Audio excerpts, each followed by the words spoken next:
Hi, welcome again to Stevie Traveling. In this episode we're going to go to the beautiful country of Kenya, a place full of happiness. We will show the languages and cultures of the different communities at the same time that we evaluate the influence that English has on each. So we will be visiting Nairobi, Maasai and Kipsigis communities. This will give us a perspective of how languages affect the culture, and we will show the difference between each. Additionally, we are going to visit two historians and the Minister of Culture. This will give us a complete response to the question how language affects culture and communities. Kenya is located in the East Central Africa on the coast of the Indian Ocean. Kenya was first a British protectorate and then it became a colony called British East Africa. They finally won their independence in 1956. As we know, Kenya is full of different communities and different ethnic groups. According to the book New Language Bearing in Africa, A Fresh Quest, Kiswahili is the national language, but English is the official language spoken due to the amount of people that are now learning English in order to communicate with others. Another study made in the Degree Exam Math Workbook showed that 2.5% of the population of Kenya have a non-African mother tongue, in which we can infer that English is their mother tongue. Hi, we have just arrived to the capital of Kenya, Nairobi. There we are meeting Alice Kimunto Mayaki, the Minister of Culture and Heritage. She's going to inform us a little of this outstanding culture, so come on! Jumbo! Good morning. Good morning. How are you? Going? Thanks. You can sit down if you want to. Thank you. It's a pleasure to have you here and to be part of your program. Thank you, I'm really interested in this country and I hope if you could answer a few questions for me. Yes, go on. Okay, the first question will be how an African country and its community has developed so many variety of languages. Nairobi has a multilingual city and the capital of Kenya has developed, as you said, a variety of languages. These are three. According to studies realized by Nairobians, the official language is English, and the national language is Swahili, and the language of the young people is Sheng. Yeah, I understand that, but why the English is considered as an official language and why Swahili is considered as a national language?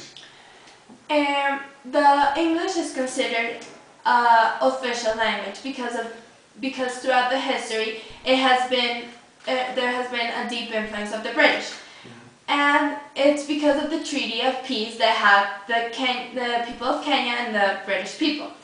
The Swahili is considered a national language because of the states that border this country and the influence that Africans have done in us. That is it. It was a pleasure being with you. Thank you for your time. Hi everybody, I'm Amy Hapsel and today I'm going to talk about the African cultures. Nairobi was the central capital power here in Africa of the British culture. The Nairobi present more development than other cultures because all the directions that came from British arrived here and they were followed here. The Nairobi present a high range of spoken English and 90% that are conferred by the University of Coast Anglia.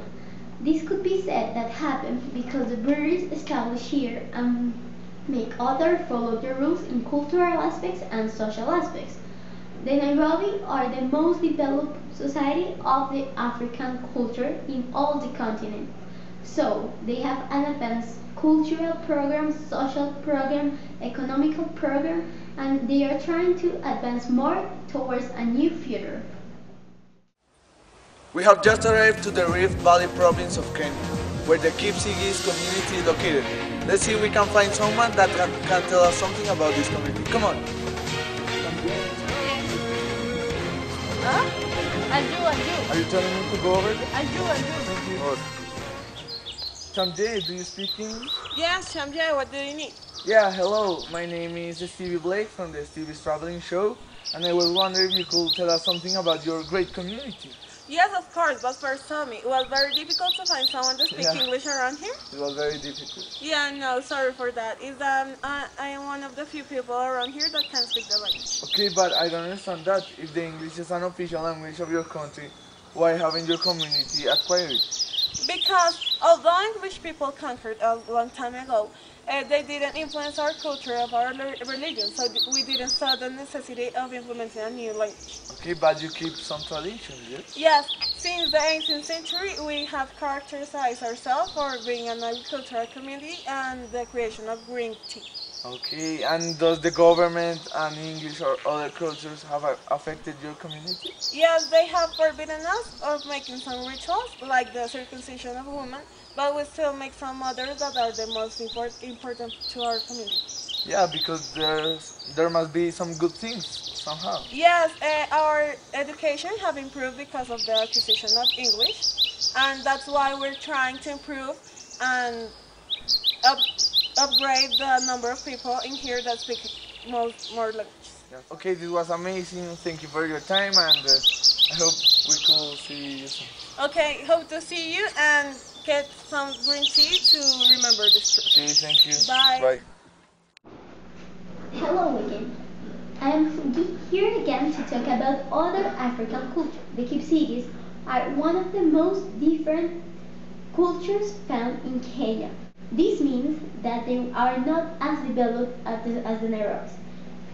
In a graphic made by the CEO World Fat Book, it is said that the Kipsigis only as 57% of their population speak or have an idea of the English language, while the other 43% are non-speakers of the English language. The Kipsigis are delayed in their development. They don't have a cultural plan, social plan, or economical plan. This could be shown in the poverty that they present. They are one of the most poor cultures of all Africa. So, even though they were both the Nairobis and the Kipsigis invaded by the British colonies, this doesn't mean that both have the same development or that both have the same resources to succeed in this world. Hi travelers, we have arrived to the Maasai community. We hope to meet some interesting people and to know better about this community. Kamishi, Kamishi? you speak English? Some of it, but if you want a really good supper, go to her. Okay, thank you. Bye.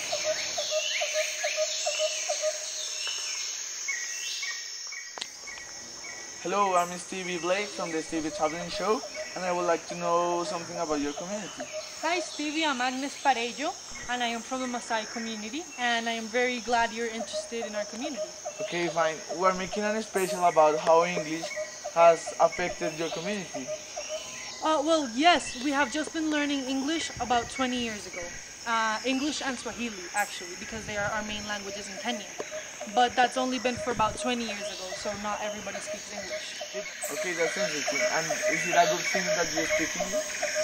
Yes, it's a good thing. Since we speak English, we have become Kenya's best known tribe, since many tourists come in hopes of learning about the community and rituals, and now we can communicate with them. Okay, and I was wondering if English has brought a cultural loss?